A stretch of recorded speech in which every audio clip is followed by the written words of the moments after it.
because that's what the school people do, right? Okay. On a lighter note, I would begin from where Amol left about the sounds. Why do we ring the bell in the in a place of worship, be it church or temples?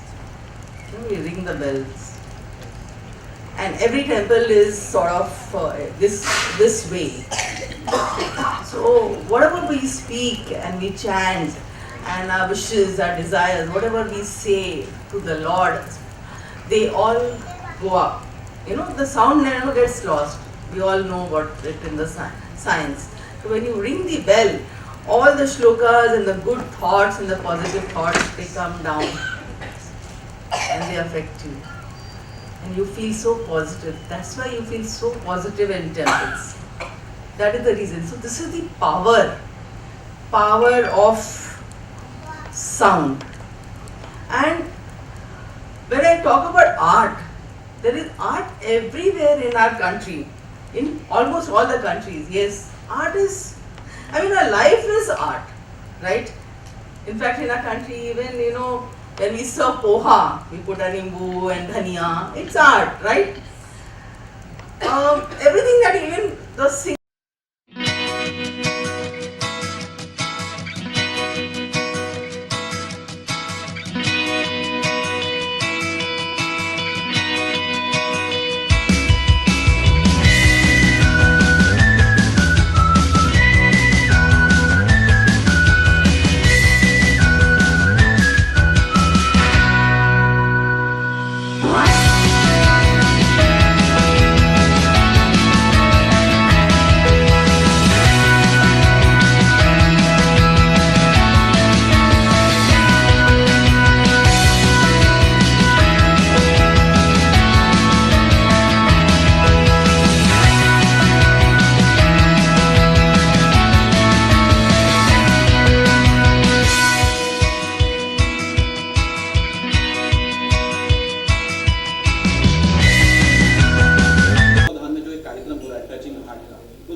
Music एक ऐसी चीज़ है जो हमारी ज़िंदगी के हर एक पहलू में आती है.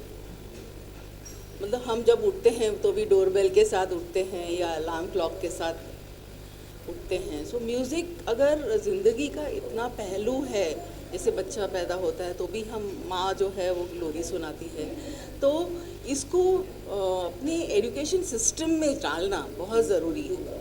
तो द न्यू एजुकेशन पॉलिसी या नेशनल एजुकेशन पॉलिसी 2020 जो है उसके आधार पे आर्ट्स, परफॉर्मिंग आर्ट्स या visual arts, they should be integrated with the subjects जो साइंस मैथ सब हैं, उसके साथ इंटीग्रेशन बहुत ज़रूरी है. क्योंकि ज़िंदगी में कुछ भी कंपार्टमेंटलाइज तो नहीं होता, तो सेपरेशन को ख़त्म करने के लिए ये एक चीज़ बनी गई है.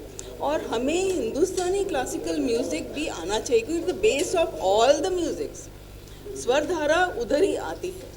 क्योंकि अगर हम चाहें तो मतलब एक आइडियल म्यूज़िक वॉइस ट्रेनिंग अगर लेना है तो ये ऐप से आ सकती है. अभी तो इंटरनेट का ज़माना है, तो इंटरनेट के ज़माने में बहुत सारी चीज़ें सीखी जा सकती है. एक म्यूज़िक ऐप से पूरा फैमिली सीख सकती है. तो स्वर धारा एक ऐसी चीज़ है जो हमें बेस से म्यूज़िक सिखाती है. और इसके बारे में और भी ज़्यादा बोलना है या समझना है तो हमारे अमोल जी इधर हैं जो आपको स्वर धारा के बारे में बता सकते हैं. सबसे पहले यही जानना चाहेंगे और इससे जीवन में लोगों को क्या क्या लाभ हो. देखिए, संगीत इस विषय को, म्यूज़िक को हमारे समाज में केवल एक आर्ट के रूप में देखा जाता है, कला के रूप में. तो ये कला ज़रूर है, लेकिन कला के साथ ये बहुत बड़ा शास्त्र है. तो संगीत का शास्त्र क्या है? संगीत का शास्त्र आवाज़, यानी साउंड, ध्वनि का शास्त्र है. और ध्वनि क्या होता है? ध्वनि की लहरें होती हैं, कंपन. इन ध्वनि की लहरों से, कंपनों से अपने मस्तिष्क में एक बहुत पॉजिटिव इन्फ्लुएंस होता है. तो कला एक अलग हो गई, लेकिन इन कंपनों से जो अपने मस्तिष्क में पॉजिटिविटी जनरेट होती है, ये हर एक इंसान के लिए बहुत ज़रूरी है. तो स्वरधारा संगीत को इस बेसिक लेवल पे लेके आई है, जहाँ पे हर एक व्यक्ति को अपने माइंड या मस्तिष्क के बेहतर क्या कहते हैं हिसाब से बेटर फंक्शनिंग के लिए संगीत का उपयोग कर सके। तो वो स्वरधारा की नींव है और हर एक व्यक्ति ने उसे सीखना ज़रूरी है। और एक बहुत बड़ी बात यह है कि नेचर ने हमें सेल्फ सफिशिएंट किया है। अगर हमको ध्वनि कंपन लहरें चाहिए तो वो यहीं से बनती है, उसे ढूंढने के लिए कहीं जाने की ज़रूरत नहीं। तो लहरें तैयार करिए यहीं से, उसे सुनिए और उसका आनंद लीजिए। ये सब स्वरधारा की वजह से। सर ये भी अगर थोड़ा सा पीछे आता हूँ, जैसे अगर गुरु माना जाए, भगवान श्री कृष्ण ध्वनि के गुरु थे, बहुत जब बांसुरी बजाते थे सब उसमें खो जाते थे। और फिर और यहाँ पास में आओ तो तानसेन जी के बारे में मैंने सुना है, जब वो बजाते थे अपना तो लोग उसमें खो जाते थे। तो ये तो हर कोई जानता है कि ये बहुत बड़ी चीज़ है, ये जो आपके दिमाग को संतुलित करने के लिए, मन को संतुलित करने के लिए बहुत अच्छी है। आप कितना इससे इत्तेफाक रखते हैं सर? मैं बहुत इत्तेफाक रखता हूँ इससे। मैं बल्कि ये कहूँगा कि साधारण इंसान के लिए हम सभी सिंगर्स नहीं हो सकते। जैसे मैं सिंगर नहीं हूँ, नीलम मैम सिंगर है, अमोल जी भी अभी सीख रहे हैं उनकी वाइफ के साथ। बट हमारे लिए संगीत का महत्व, जैसे आपने श्री कृष्ण का एग्जाम्पल दिया, तो वो जब बांसुरी बजाते थे तो क्या होता था, लोग मुग्ध हो जाते थे। बट वहीं पर नहीं खत्म होती है वो बात, वो आगे जाकर कृष्ण भगवान बन गए। क्यों बन गए? क्योंकि वो आस्था निर्माण हुई लोगों में, और फिर उन्होंने जो नियम तत्व जो सिखाए हैं वो लागू किए ज़िंदगी में, जिससे ज़िंदगी अच्छी होने लगी और हमें अच्छा महसूस होने लगा। So that is the logical development. ये आपका विचार शक्ति बढ़ाती है, उस पर हमारा फोकस है। आज का जो विषय है वो वही है कि हम भले सोशल स्किल्स सीखें, हम मानवीय संबंध सीखें, इमोशन सीखें, भावनाएं जानें और उसको चैनलाइज कैसे करें। तो संगीत के माध्यम से जब मन शांत होता है, हमें हमेशा कहा जाता है कि मन को शांत रखो, तभी आप सही सोच सकते हो। ये जो सही सोच है वही आपकी बौद्धिकता है और उसका ही विकास हम संगीत के माध्यम से करना चाहिए। मैम आपसे जानना चाहेंगे, touching heart panel discussing SEL to SEIL, ये थोड़ा सा दर्शकों को बताइए कि SEL to SEIL। जी, अभी हम सब जानते हैं कि ये कोविड के जो 2 साल गए हैं, उसके बाद में हम लोग अब जब स्कूलों में वापस आए हैं, जब बच्चों से हम इंटरेक्शन करते हैं, तो सोशल इमोशनल लर्निंग, तो ये अनुभव प्रक्रिया के होते हुए जो के माध्यम से हम लोग जो सीख पाते हैं, इन सबको हम आज बढ़ावा दे रहे हैं। तो आज स्वरधारा क्या कर रहे हैं कि सोशल इमोशनल इंटेलेक्चुअल लर्निंग, तो ये सिर्फ अनुभव, ये सिर्फ हमारे रोज़ के जीवन का नहीं है, लेकिन ये अपने दिमाग पे जो असर हो रहा है, ये बाकी के अच्छे सुरों का जो हिंदुस्तानी संगीत के माध्यम से मिल रहा है, वो सुरों को भी हम ये इमोशनल के अनुभव में बच्चों को हम लोग देना चाहते हैं। और आपने जो कहा कि ये अभी जो आपने सर से पूछा कि ये श्री कृष्ण भगवान जब बांसुरी बजाते थे तो लोग खो जाते थे उसमें, तो ये खो जाना क्या है? ये फिज़िकली कहीं पे जाए और लॉस्ट हो गए ऐसा नहीं खो जाना। तो अपने अंदर ये जो अपना अनुभव जो मिलता है कि जो हाँ ये क्या है, तो ये जो अंदर प्रक्रिया चल रही है वो उसे तैयार करने की हमारे ब्रेन को सिखाना पड़ता है कि ये ऐसा हो सकता है, ये अच्छा होना चाहिए। तो ये अनुभव हम म्यूज़िक के माध्यम से, स्वरधारा के माध्यम से आज बच्चों को देना चाहते हैं, जो कि अगली हमारी पीढ़ी है। मैम एक चीज़ और मैं जानना चाहूँगा, कोविड का दौर आया, लोग की जॉब चली गई, बहुत कुछ ऐसे कुछ हुआ कि लोग मानसिक त्रास में रहे, नौकरियाँ चली गई, तो मानसिक टेंशन है। क्या संगीत एक माध्यम हो सकता है कि ये थेरेपी, संगीत थेरेपी बन सकती है? ऐसा सर, आपको एक उसका उल्टा प्रश्न मैं पूछती हूँ, क्या आप जानते हैं कि कोविड के 2 साल में किसी भी संगीत या आर्टिस्ट ने कोई आत्महत्या की हो? नहीं। कि जो कोई तकलीफ से है, जो आर्टिस्ट भी जो गुजरे हैं, उन्होंने किसी ने भी ऐसा कदम ना उठाया कि जिन्होंने अपनी ज़िंदगी ख़त्म कर दी हो, लेकिन उन सबके पास एक मनोबल था, एक मन का धैर्य था कि इन सब से गुजर के हम आगे जा सके। हम लोग जब सुर लगाते हैं ना, तो ऐसा लगता है कि आज कुछ सुर नहीं लग रहा, तो ऐसा नहीं कि हम लोग जाके कहीं पे ऐसे खो जाते हैं, अरे बाप रे मेरा को क्या हो गया। हम लोग ऐसे नहीं कहते कि ठीक है आज नहीं लगाया ना, कल सब ठीक हो जाएगा, ऐसा है। तो ये इम्पोर्टेंस है।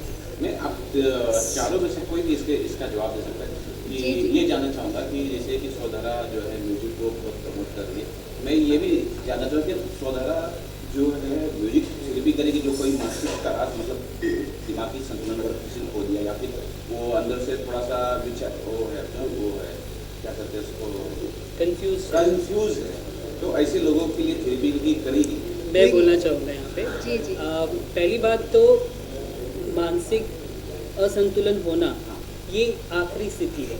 ये स्टेज आने के पहले जो हमको डेवलप करना है वो है कि मानसिक शक्ति और बौद्धिक बल, जो लॉजिकल थिंकिंग बोलते हैं, रैशनल थिंकिंग बोलते हैं, कि सही सोचना, पेशेंस। जैसे मैम ने कहा कि आर्टिस्ट मरे नहीं, उन्होंने आत्महत्या नहीं करी। क्यों? क्योंकि उन्होंने वो धैर्य रखना सीखा, पेशेंस रखना सीखा। वही बल हम बच्चों में लाना चाहते हैं कि वो आगे की सोचकर अपने आप को तैयार करें, ना कि उस सिचुएशन में वहाँ पर ही दम तोड़ दे। ऐसा नहीं होना है हमको। ये जो मेंटल हेल्थ की बात हो रही है पूरे विश्व में, ये क्यों हो रही है? ये तो साइड इफ़ेक्ट है, ये तो परिणाम है। हमको उसके पहले ही काम करना है और वही काम स्वरधारा कर रही है। एंड ये सिर्फ आपको इमोशनली स्ट्रांग नहीं बनाती, बट उसको कैसे ढंग से चलाना है हमारे लाइफ में, हमारी जो पढ़ाई है उसको कैसे कंस्ट्रक्टिवली हमको आगे लेके जाना है, विकसित कैसे होना है, कैसे अलग सोचना है। जब अगर हम क्रिएटिविटी बोलते हैं, इनोवेशन बोलते हैं, ये कहाँ से आने वाला है? ये हमारे दिमाग से आने वाला है। तो इस दिमाग को हमको चालना देनी बहुत ज़रूरी है, और अगर पॉजिटिव चालना होगी तो ही वो सही सोचेगा, वो डिस्ट्रक्टिव नहीं होगा, वो कंस्ट्रक्टिव होगा। यही हमारा उद्देश्य है, SEL to SEI है।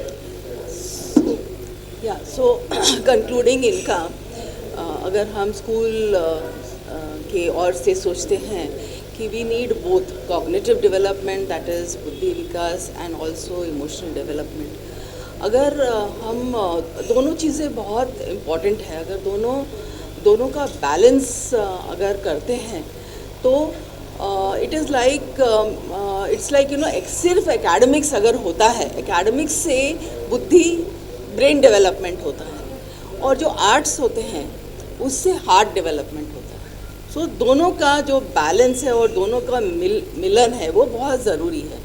इसी से आप अगर टेक्निकल लैंग्वेज में मैंने आपको समझाया तो एक सेव बटन है। इन्फॉर्मेशन हम लेते हैं तो कंप्यूटर भी बोलता है ना, सेव बटन दबाओ तो इन्फॉर्मेशन सेव होगी। तो आर्ट्स जो है वो सेव बटन है, हम पॉज करते हैं और वो उसमें ऐसे सेव हो जाता है इन्फॉर्मेशन। दोनों का बैलेंस एंड मिलन बहुत ज़रूरी है, जैसे शिव और शक्ति का, यिंग एंड यांग का, उससे से क्रिएटिविटी आती है। और अगर हम सोचें क्रिएटिविटी हम we are all creation of the lord, और जब हम कुछ क्रिएट करते हैं, आपका प्रश्न मैं का जवाब देती हूँ, हम जो क्रिएट करते हैं या कृष्ण की भक्ति कर, किसी की भी भक्ति करते हैं या म्यूज़िक बोलते भजन गाते हैं, तो we go closer to the creator himself. That is the place of music in our lives, that is where Swardhara comes in. अब एक चीज़ ये भी जानना चाहेंगे कि स्वरधारा ने इतना अच्छा चला रखा है, अगर लोग से जुड़ना चाहेंगे, क्योंकि सोशल मीडिया इतना ज़्यादा पावरफुल हो गया, अगर ये यूट्यूब पे अवेलेबल है, उससे जुड़ सकते हैं, Yes. तो किस नाम से अवेलेबल होगा, लोग से जुड़ कनेक्ट कर सकेंगे? गूगल प्ले स्टोर पे स्वरधारा ऐप सर्च करने से हमारा ऐप मिल जाएगा, जिसमें हमारा ये पूरा स्वरधारा की किस तरह से सीखते हैं इसकी प्रक्रिया और इसका पूरा कंटेंट अवेलेबल है। और यूट्यूब पे स्वरधारा चैनल है जिसके साथ भी लोग जुड़ सकते हैं।